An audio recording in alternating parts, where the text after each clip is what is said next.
Good morning, Sir Ted. Magandang umaga po sa lahat ng tagapakinig. Magandang umaga po. Ma'am, ano na pong latest situation on the ground? Kanina po sa balita ng aming News 5 correspondent, meron pong 2 patay. Sa ngayon po, nadagdagan po ba ito? Ilan din po ang hinahanap pa dyan po sa area? As of today po, we have now 3 dead recorded victims dito po sa ating incident command post. And meron po tayong isang ongoing retrieval operation sa isang sector, which is the Sector 2. And as of now, we have 26 rescued individuals po out of the 47 reported estimated victims po. Okay, 47 ang sinasabing estimated. Itong 47, ma'am, hindi ito lahat construction workers, hindi po ito. Yes po. Opo, yes, ma'am. Sino-sino po kaya ito?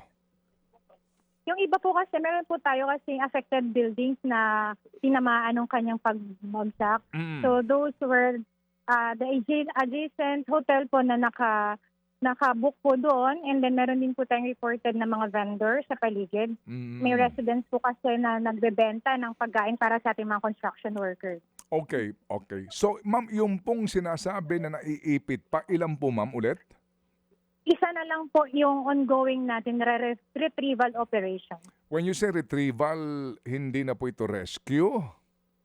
Yes po. Wow. So, yan pong isa na yan ay dadagdag sa 3? Yes po. Yung pong pangatlo, kailan po na-recover yung kanyang labi? Siya ba 7:20 in the morning po. Dinala pa rin po siya sa hospital. Okay. Babae ito, lalaki, ma'am? Lalaki po, sir. So yung pong 3 mga biktima so far, lalaki. Yes po, yes po. Yung naiipit, ma'am, sa guho, sino po ito? Construction worker din po, ma'am? Ay, wala pa po kaming maibigay na identification sa kanya kasi po hindi pa po nahahawakan ng ating doktor yung patient. So once na mahawakan po ito ng doktor natin, saka po natin ma-determine yung kanyang pagkakakilanlan. At the same time, yung pong status niya kung pwede na po ba siyang i-declare as another casualty po. Opo.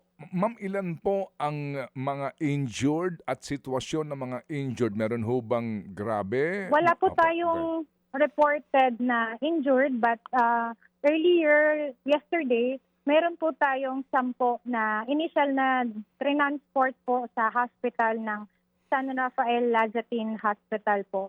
But accordingly, dun po sa nabibigyan na natin ng mga pangunang lunas sa hospital, napauwi na po yan sa kanilang mga families. And out of that, actually 26 po sila, 26 individual, ano po. And yung pong 10 doon, kahapon initially ay naihatid na po sa mga respective families nila. So right now, mag-verify na lang po kami kung ilan na lang yung hindi pa nakaka-uwi from the hospital. Okay. So, ma'am, alam po naman namin ano po na ang inyo pong pangunahin diyang purpose din is para po sa rescue and retrieval. Ano Yes po? po. And dito nga po Yes sa po. pagtugon po sa first aid. Pero ma'am, sa ngayon, Yes po. sa ngayon po, meron na ho bang mga paunang informasyon kung saang parte ang dahilan po kung bakit gumuho ito? Sir, yan po ay under investigation pa po dahil hindi po natin maisabay ang investigasyon sa rescue and retrieval operation. Magiging pangalawang pangunahing layunin pa lang po natin yan. Pagkatapos po nito, simultaneously po yung mga initial na nag-gather nating information as to the permits of this construction, this building, kung ano po yung mga in-apply nila. So meron na po tayong mga initial na ginather na information para po pag naging available na po yung site natin for construction or para po ma-determine natin Opo. yung cost ng kanyang pagbagsak ay available na po. Opo. Ma'am, officially po, ilang mga bahay or building o kaya po mga struktura ang nabagsakan ng guho? Maliban nga sa gumuhong ito, ilan po yung mga nadamay kumbaga po? Sir, sa ngayon po kasi 9 floors po kasi yung gumuho.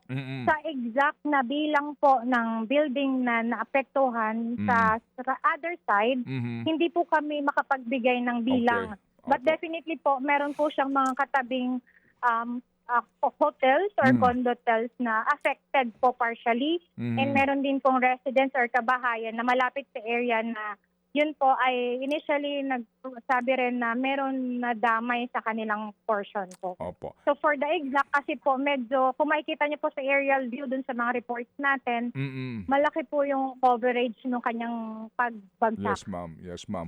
Ma'am, yun ho bang may-ari ng building o sinasabing contractor nandyan na ngayon sa site? Wala po dito sa site, but I think they have already communicated with the local government Okay. for their assistance po sa family. Opo. Ma'am, yung pong ginagawa niyong retrieval, once po ma-retrieve na siya, yun ho bang, Yes.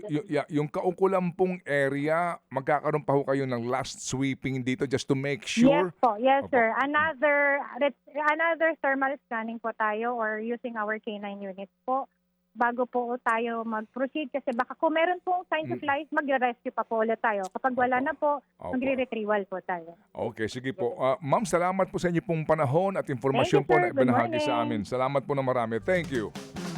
Si Fire Superintendent Maria Leia Sahili po ang Chief ng Public Information Unit ng Bureau of Fire Protection, diyan po naman sa gitnang Luzon.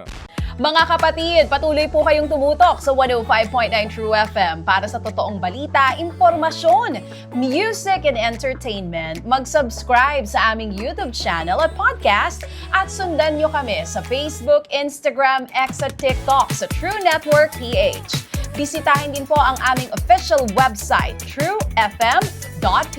At panoorin din kami sa True TV Signal, Channel 19. Kami po ang 105.9 True FM. Laging true sa'yo, kapatid.